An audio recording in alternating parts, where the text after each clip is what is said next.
On parle environnement maintenant depuis environ un mois. Le puits des Trois Cornes qui surplombe la commune de Saint-Vaury en Creuse ressuscite peu à peu. Ce site était totalement déserté par les promeneurs, les ronces et les arbres avaient repris possession des lieux. La commune, avec l'aide de l'ONF, a donc engagé un vaste chantier de revalorisation, chantier exemplaire que les élus ont pu visiter en avant-première. Marielle Camp, José Souza.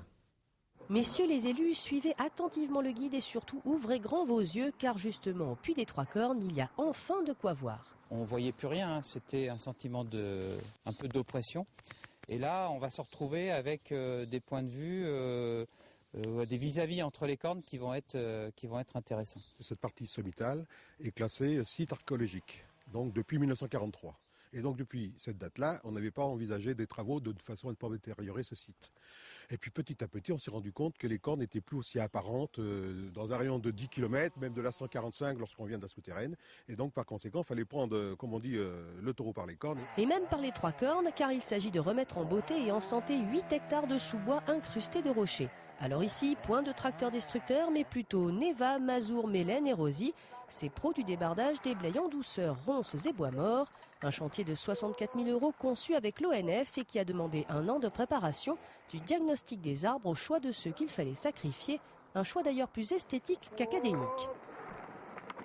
Il ne suffit pas au niveau des cailloux rocheux de garder des troncs droits, mais de garder plutôt les arbres les plus pittoresques. La troisième chose, ça a été un travail purement de forestier pour voir quel arbre, quelle essence garder pour que la forêt puisse évoluer et puisse vivre pendant plusieurs dizaines d'années. Pour dégager la vue et les chemins, 2 arbres sur 3 vont être coupés, ce qui donnera 2000 stères de bois déjà valorisés.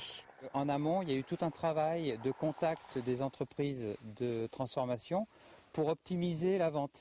Et donc la meilleure qualité va partir à Bénévent-l'Abbaye pour faire du bardage. Ensuite, il va y avoir du piquet. Et même le bois sec sera valorisé pour faire des plaquettes pour le bois énergie. Un chantier triple A donc, de sa conception à sa finalisation, et une revalorisation forestière que les promeneurs devraient pouvoir apprécier dès la mi-mai.